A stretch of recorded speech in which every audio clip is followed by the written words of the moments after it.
नमस्कार। रावण के बारे में आज मैं आपको एक कथा सुनाऊंगी।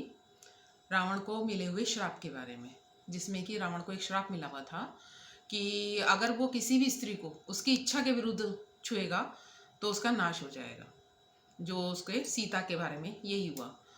तो ये श्राप उसको कहाँ से मिला, किसने दिया, उसके बारे में एक कथा है, पौराणिक कथा है कि रावण घूमता हुआ एक बार इंद्रलोक में गया और वहाँ पर उसकी दृष्टि रंभा पर पड़ी। रंभा एक बहुत ही खूबसूरत अप्सरा थी और इंद्र के दरबार की। तो रावण की जब उस पर निगाह पड़ी तो वो उस पर आसक्त हो गया। तो उसने उसको पाना चाहा, लेकिन रंभा ने उसको रोक दिया और कहा कि मैं आपके कज़न ब्रदर जो कुबेर जी हैं, मैं उनके लिए आरक्षित हूँ और आप मुझे नहीं छू सकते।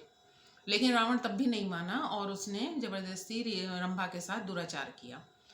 और ये बात जब कुबेर जी को पता चली तो कुबेर जी को बहुत गुस्सा आया।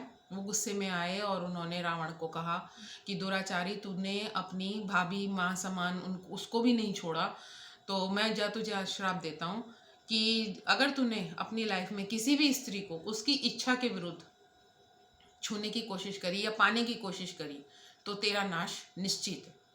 इसी कारण जब रावण ने सीता जी को उनकी इच्छा के विरुद्ध अपहरण किया तो राम जी ने उसका नाश कर दिया।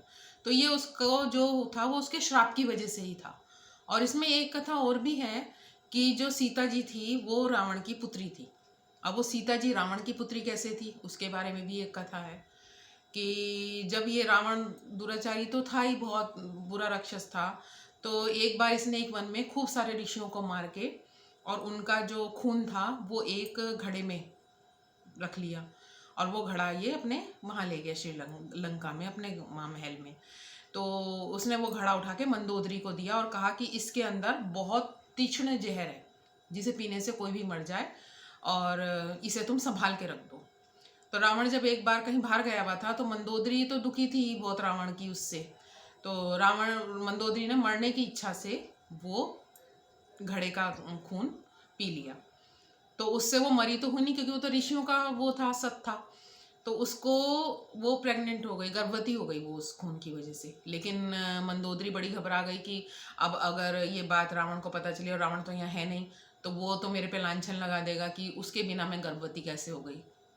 तो वो एक तीर्थ यात्रा के बहाने से वहाँ से चली गई और कुरुक्षेत्र के जो वहाँ पर जाकर उन्होंने उसको अपनी डिलीवरी की, उनको गर्भ हुआ।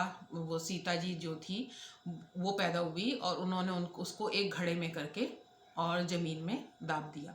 वो ही हल चलाते हुए राजा जनक जी को प्राप्त हुई। और फिर आगे का तो सबको किस्सा पता ही है। तो एक प्रकार से ये जो पुत्री थी वो रावण की पुत्री थी।